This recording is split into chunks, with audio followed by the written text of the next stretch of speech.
네, 안녕하십니까. 오늘의 학습 내용입니다. 오늘의 학습 내용은 미생물의 생육, 세대 시간에 따른 생육 속도, 그 다음에 생육 곡선, 그 다음에 일부의 환경적인 요인들에 대해서 말씀을 드리겠습니다.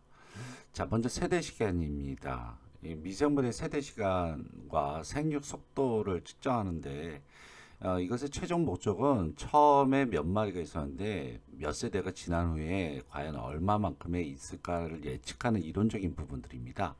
한 세대에서 다음 세대로 넘어갈 때를 한 세대라고 1세대라고 얘기를 한다고 하면은, 그러니까 예를 들어서 아버지, 어머니 이렇게 있고, 그다음에 내가 있고, 내가 또 내 아들을 낳는다, 내 딸을 낳는다. 그러면 여기서 아버지와 나는 1세대, 나하고 내 애들, 그러면은 이거 또 하나의 또 세대가 흐르니까 처음부터 하면 2세대가 흐른 거죠.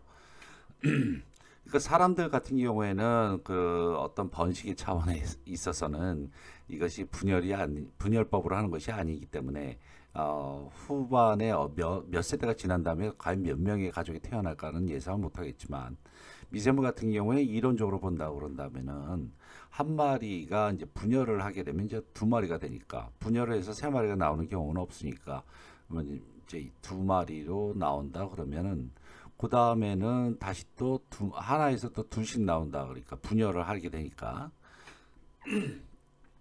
또 하나, 둘, 셋, 넷이 나오겠죠. 그리고 또 얘네들은 다음 세대에 들어가게 되면 또 두 마리씩 분열하게 되니까 이제 여덟 마리가 나오겠죠. 그러니까 첫 번째 세대는 여기서 또 하나의 세대, 그러니까 여기서 두 번째 세대가 되는 것이겠죠. 처음에는 그 세컨드 세대고, 퍼스트 세대가 되겠죠. 그다음에 이제 여덟 마리가 되겠죠. 대부분 제가 이러한 속도가 싫어갖고 속도를 좀 빠르게 한다면 위에다 더빙을 씌우는데요. 어, 느리게 한번 또 시도를 오늘도 해봅니다. 여하튼 3세대가 됐습니다. 자, 그러면 이것을 다시 한번 정리해 보면 한 세대가 지나고, 처음에는 한 마리였죠. 네. 그 다음에 두 번째 들어가게 되면 두 마리가 나왔고, 그 다음에 다음 세대 들어가면 네 마리가 나왔죠. 글쎄요, 모르겠습니다. 한국어에서 이게 세균을 세는 통칭이 마리가 맞는지 잘 모르겠습니다만, 그 다음에 여덟 마리입니다. 네, 그러면은 세대와 세대가 여기 1, 여기는 2, 여기는 3, 여기는 4, 그게 지나가게 되면, 그럼 균의 수는 여기 두 마리, 한 세대가 지나면 두 마리, 그다음에 넷, 그다음에 여덟, 그다음에 16 이렇게 나오겠죠. 그렇다면 이게 상호 간의 관계를 보게 되면 1에 2가 대응하고, 2에 4가, 3에 8이 대응하고, 4에 6이 16이 대응한다 그러면 결국 법칙은 어떻게 나올 수가 있느냐 하면 2에 1승, 2에 2승, 2에 3승, 2에 4승. 그죠? 2 곱하기 2 곱하기 2는 8이죠. 2 곱하기 2 곱하기 2 곱하기 2는 16이죠. 그러니까 2의 n은 그 균수다라고 얘기를 한다 그러면 n은 세대수를 갖다가 지수에다 붙여버리면 되는 겁니다. 그죠? 그러니까 최종 몇 마리가 예상되어지는가라는 질문에서는 이렇게 이론적으로는 2의 n승으로 이제 계산을 하면 되십니다.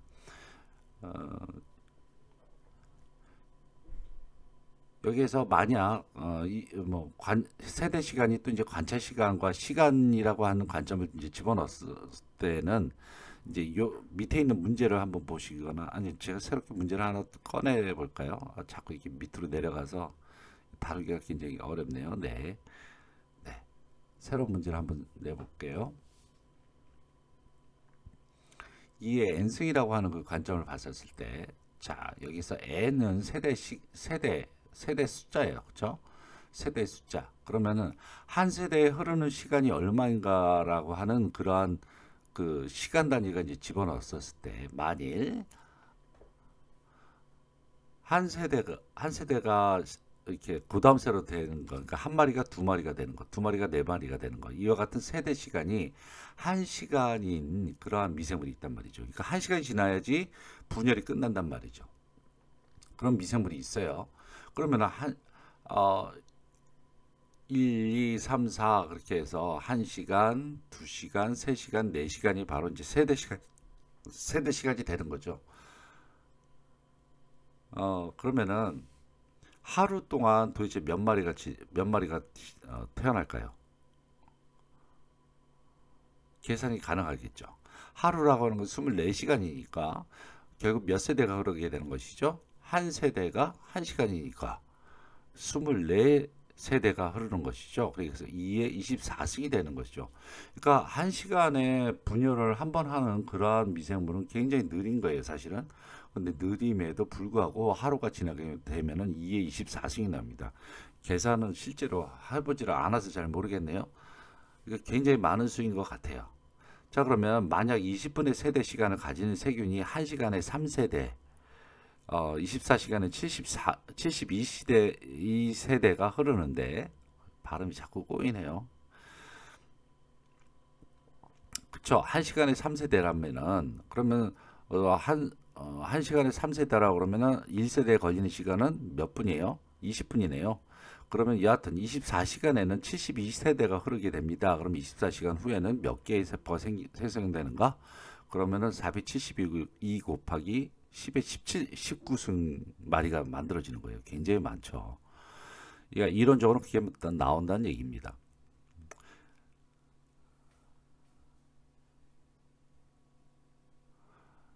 그러니까 이론적으로 이렇게 나온다고 제가 강조하는 것은 실제적으로는 그렇게 되기가 힘들 수도 있다는 얘기가 있다는 얘기죠. 자, 그런데 여기서 이제 만일 초기균 수가 한 마리가 아닌 경우가 있어요. 그럴 경우가 있는데 그럴 때는 어떻게 계산하는가? 만일 초기 균수가 제일 처음에 시작하는 균수가 두 마리 있어요. 식품에 두 마리가 있었는데 얘네들의 세대 시간이 얼마이고 몇 시간 후에는 얼마가 태어날 것이냐 이런 것을 상식적으로 그냥 이론적으로만 그냥 생각을 한다 그러면은 초기 균수가 두 마리일 경우에는 지금 이렇게 만들어져서 나 한 마리부터 만들어지는 것이 두 개가 있다는 얘기 아니에요. 그죠? 이렇게.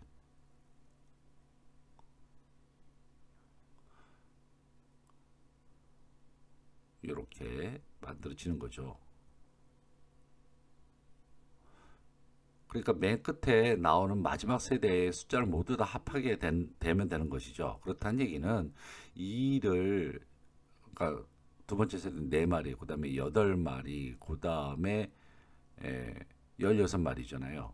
그러니까 전부 다 이것은 무엇이냐면은 2를 다 곱해 준 거예요. 그 세대에다. 그러니까 초기 균수는 더하지 말고 곱하셔야 되는데 어떤 분은 더하시더라고요.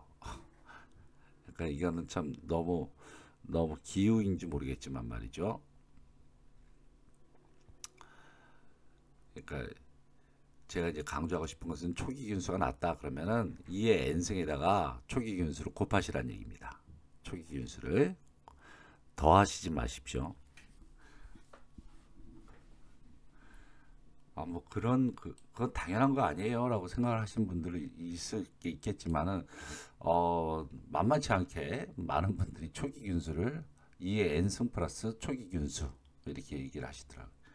네, 그렇게 그거는 아닙니다. 네, 초기 균수는 곱해 주십시오.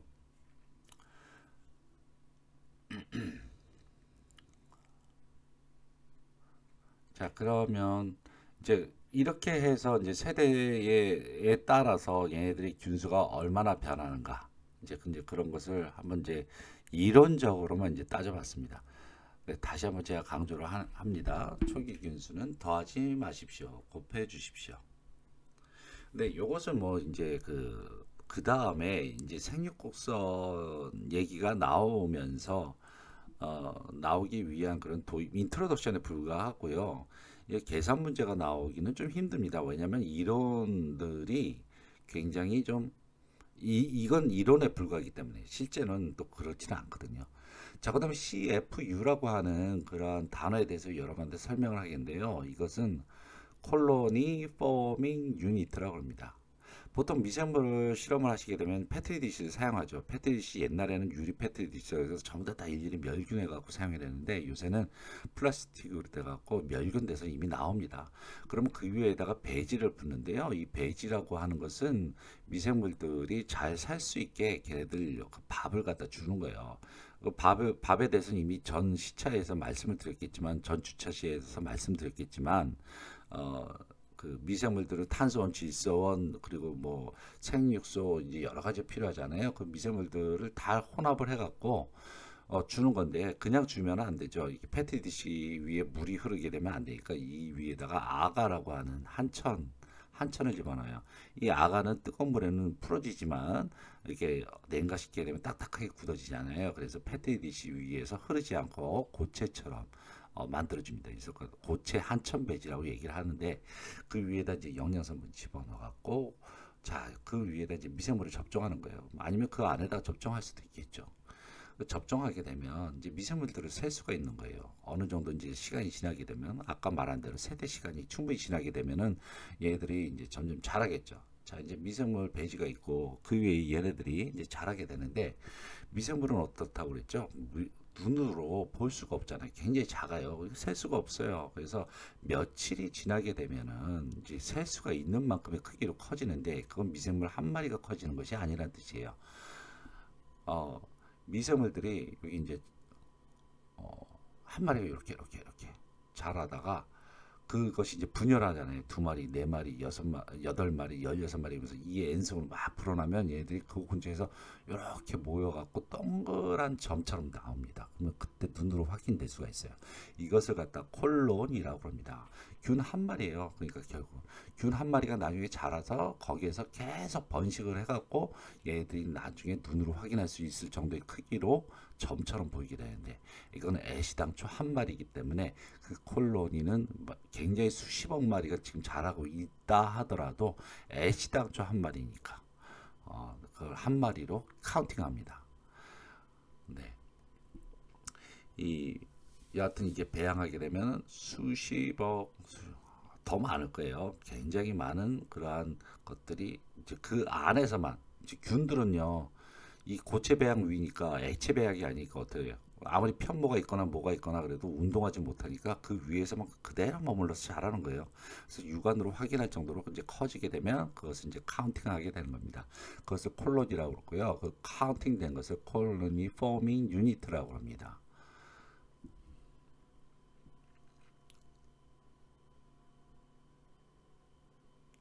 네, 콜론이라고 그러고요. 이 콜로니가 모여져 있는 그 숫자를 콜로니 포밍 유니트 그렇게 얘기를 하고요. 그렇다 그러면은 식품의 1mg당 아니면 1g당 아니면 1ml당 뭐 이런 식으로 해서 분모에다가 식품의 무게를 이렇게 기입하면 되시는 겁니다. 자, CFU에 대해서 여러분한테 일단은 설명을 드렸고요. 그 다음에 이제 또 알아둬야 될 기초적인 지식이 이제 대수인데요. 이제 수학을 너무 싫어하시는 분들 같은 경우는 대수 딱 나오면 벌써 질끈 눈을 감아요. 이 대수. 이 대수 이제 그 로그를 씌운다는 얘기를 많이 하는데 뭐 여러 가지 뭐 수학적인 얘기는 다 걷어치우고 그냥 로그에 대해서만 얘기를 하면 로그가 생겨진 것은 어떤 지수적인 그런 상황 자체를 간단화 시켜준다라고 생각하시면 돼요. 지수적인 상황이라고 하는 건 뭐 여러분 뭐 지수적으로 중과했습니다. 뭐 이제 그런 뉴스 보도라든지 그런 건 많이 있잖아요. 그러니까 한 일이 10, 그다음에 100, 1000, 만 이런 식으로 굉장히 이렇게 크게 이제 증가되게 된다 생각했었을 때 거기에 대응하는 것은 처음에 1부터 시작하고 그다음에 1, 2, 3, 4로 대응한 이와 같이 우리가 그 사람에게서 10, 100, 1000, 만, 10만, 100만, 1000만 이렇게 이런 식으로 나가게 되면 굉장히 사람들 자체가 뇌에서 이것을 갖다가 계산하기 굉장히 힘들어져요. 그래서 한번 이거 그래프를 생각해 봅시다. 1에 이제 x축이 이렇게 x축이 1, 1에 1이 대응하고 2가 2이 대응하고 이런 식으로 되는 것을 갖다가 직선이라고 얘기를 하죠. 1에 1, 2에 2, 3에 3, 비틀어졌다. 마음이 삐뚤어져서 그런가 봐요. 다시 잘 그을 거예요. 마음을 가다듬고 정신을 집중해서 네, 이렇게 이것은 이 식은 y는 ax 혹은 절편이 있다 그러면은 y는 ax 플러스 b라고 하는 직선으로 나타낼 수 있는 식이거든요. 이 정도 되면 사람들이 이 직선에 대해서 금세 파악을 해요. 그런데 만일 1에 대응하는 것이 0에서부터 시작해서 1에 대응하는 것이 이것이 2가 아니라 1 2, 3, 4 이렇게 대응했었을 때 좀 높이 더 그려야 될 것 같은데 네. 1에 대응하는 것이 2, 2에 대응하는 것이 아까 4, 3에 대응하는 것이 8, 뭐 이런 식으로 해서 4에 대응하는 것이 16이겠죠. 그러면 이 그래프가 어떻게 돼요? 굉장히 높아지죠. 그리고 이 선 자체가 휘어져 버립니다. 이렇게. 이 휘어지는 곡선이 나오게 되면 그다음부터 사람들이 계산을 하거나 식에 대해서 식에 대해서 어떤 계산식을 만들어낸다든가 이런 거 굉장히 힘들어해요. 그래서 이 곡선화된 것을 직선으로 바꿔주는 거 이것이 굉장히 필요한데 이것이 바로 로그가 그런 짓을 할 수가 있는 것이죠. 그러니까 지수적으로 증가하는 그러한 사람한테 있어서는 좀 보기가 힘든 그러한 그래프를 직선화로 단순화시켜주는 아주 재미있는 그러한 식이에요. 그러니까 10은 1의 1승이죠. 100은 10의 2승이죠. 1000은 10의 3승이죠. 만은 10의 4승이죠. 그렇다면은 지수만을 y에다 포기를 하면 좋지 않겠느냐. 너무 단순하잖아요. 1, 2, 3, 4 이와 같은 지수만을 y축에다 표시를 해갖고 직선으로 나타내고 y축을 로그라고 이름 붙여주면 되죠. 물론 그 안에 있는 셈이란 그런 간격은 굉장히 또 우리가 보는 그런 눈금하고 많이 다릅니다만은 그냥 간단하게 얘기를 하는 겁니다. 그렇게 해서 x축은 1, 2, 3에 대응하는 y축에 10에 10, 100, 1000, 만, 10만, 100만, 1000만 이거 로그로 딱 씌워버리면은 전부 다 정수가 돼버려요. 1, 2, 3으로 다 바뀌어지니까 그런 식으로 해서 직선식으로 나타나면 되는 거예요. 자, 이제부터 이제 그럼 증식 곡선, 생육 곡선이 나오는데 여기에 아이고 업데이트가 나오네. 네, 화면 녹화하다 이런 게 뜨면요 굉장히 당황스럽습니다. 네, 자 y축은 지금 배양 시간으로 나왔죠. 배양하는 시간입니다. 배양하는 시간이 오른쪽으로 가서 지나갈수록 얘네들은 분명히 수적으로 증가가 될 텐데 아까 보면 이게 n승으로 막 증가되잖아요. 그죠? 그러니까 이게 지수적으로 되니까 그래프로 나타나기가 너무 힘들어. 자, 그렇게 해서 이제 y축은 저렇게 세포수 CFU에 로그를 씌워갖고 하게 되면 이와 같은 그래프가 나오는데 4개의 그 구획이 나옵니다. 유도기, 대수기, 정상기, 사멸기. 네. 그리고 이것은 이제 CFU고요. 콜로니 포밍 유니트고 콜로니의 수예요. 결국 거기에다가 로그를 씌운 거예요. 개체수에다가 로그를 씌웠습니다. 지수적으로 증가하니까. 자, 그래서 대수를 씌웠습니다. 로그를 씌웠어요. 자, 그렇게 되면 이제 그래프가 이제 내려오게 되면서 저렇게 이제 다시 바뀌어지게 되는데 구획이 몇 가지로? 4가지로 바뀌어진다. 네. 원래는 이제 저렇게 막 올라가야 되는 그런 그래프일 수도 있는데 이것을 이렇게 단순화 시킨 거예요. 자, 그걸 얘기하느라고 여러분한테 로그 얘기를 했고요. 자, 이렇게 유도기, 대수기, 정상기, 사면기. 정상기는 정체기, 정지기 뭐 이런 식으로도 이름이 불려집니다. 자, 이렇게 유도기 지나서 직선으로 대수기 지나서 정상기에서 머물러 있다가 자, 총균수라게 되면 여기 계속 머무는 거예요. 수평으로 머물고 생균수로 되면 이렇게 떨어지는 거죠. 자, 총균수라고 하는 것은 뭐예요? 죽은 것하고 산 것하고 다 합친 거예요. 살아있는 놈, 죽어있는 놈 다 합친 것이 총균수니까 그것은 머물러 있는 거고 생균수로 하게 되면 살아있는 균이 점점 줄어드니까 사멸기니까 생균수만 나타나게 되면 그래프가 밑으로 처지게 됩니다. 자, 이와 같이 모든 미생물들의 증식호선이 이와 같은 증식호선을 나타낸다. 자, 어떻게? 4개의 구획으로 나눠져서 간다. 그 증식호선은 다른 말로 이제 생육호선으로 이라고도 얘기를 하기도 합니다. 자, 이 증식호선은 생세포가 증가하지 않는 유독이, 시간과 더불어서 대수적으로 증가하는 대수기, 직선적으로, 그리고 세포수가 일정하게 유지되는 정상기, 그리고 생세포 수가 감소하는 사멸기, 이렇게 4가지로 나눈다. 꼭 외우십시오. 그 차례를 가끔 물어보는 문제가 나올 수가 있어요. 유독기, 대수기, 정상기, 사멸기. 그럼 각각의 그 구획 동안에 일어나는 일들이 무슨 일들 하길래 이렇게 되는가를 나타내는 슬라이드인데요. 자, 아까 얘기했지, 정상기는 정지기, 정체기, 뭐 그런 식으로도 불려집니다. 자, 먼저 유도기는 증식을 위한 준비 적응 기간입니다. 준비하는 기간이에요. 뭘 준비하는 거예요? 주위를 살펴보는 거예요. 얘네들이 환경 요인들을 전부 다 체크하기 시작을 합니다. 환경 요인들이 뭐가 있을까요?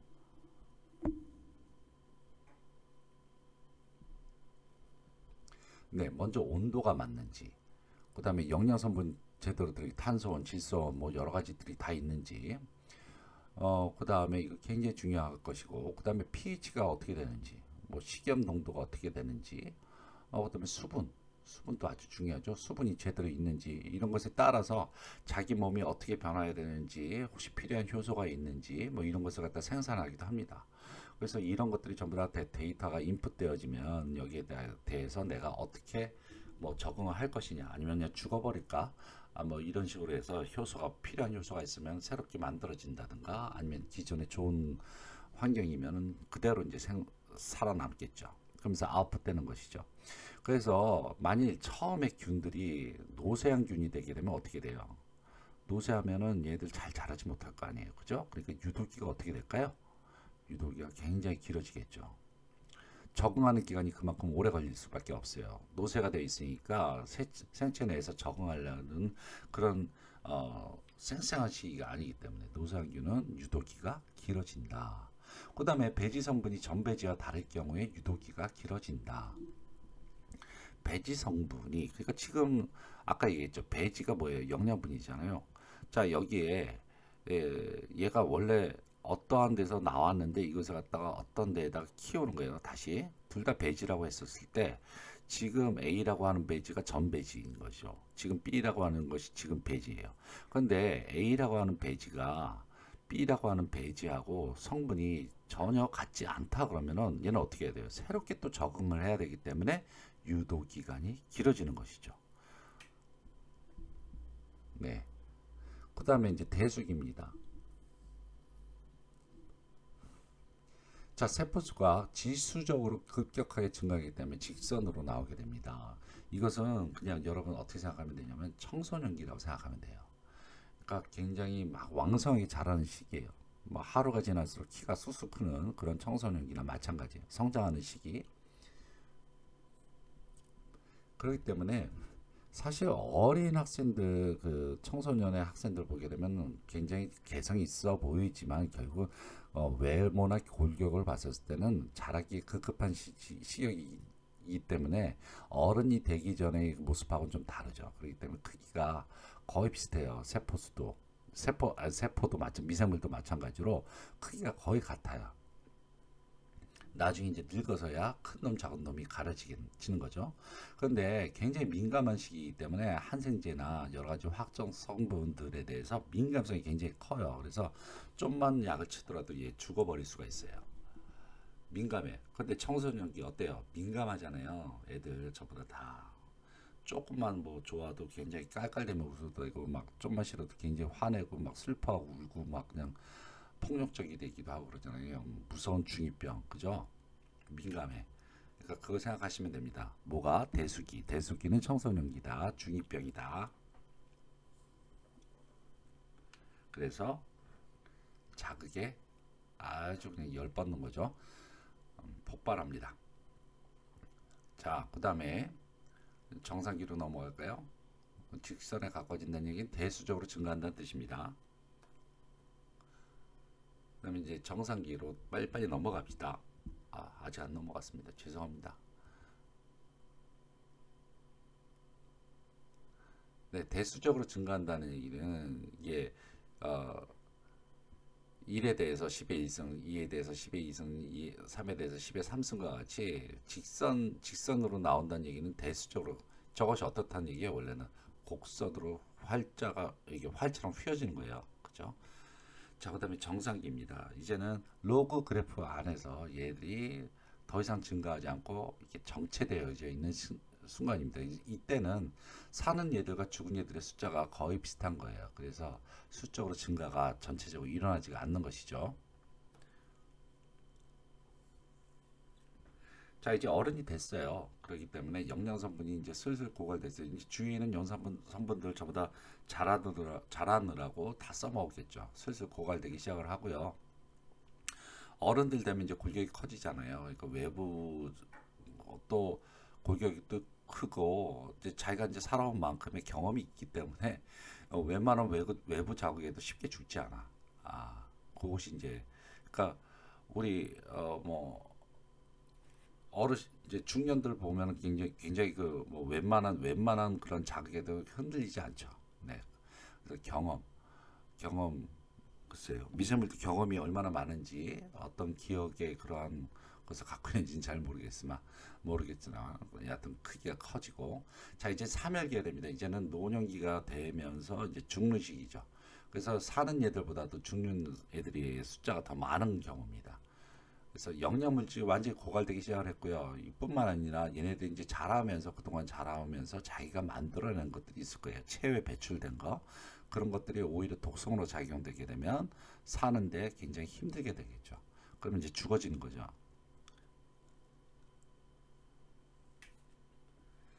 그래서 뭐 산 같은 거라든지 혹은 여러 가지 이제 뭐 항생 물질을 스스로 만들어낼 수도 있고요. 대사산물 같은 것들이 만들어질 수 있겠죠. 그래서 이런 것들이 스스로에게 자극이 되어서 세포를 죽게 만들어 주는 거죠. 네, 이렇게 해서 3일기에 끝나게 되면 이제 미생물들은 이제 생육이 끝나게 됩니다. 그래서 오늘은 미생물의 생육 곡선, 환경 인자까지 하려고 했는데 그건 좀 힘들었네요. 오늘 여기까지 하겠습니다.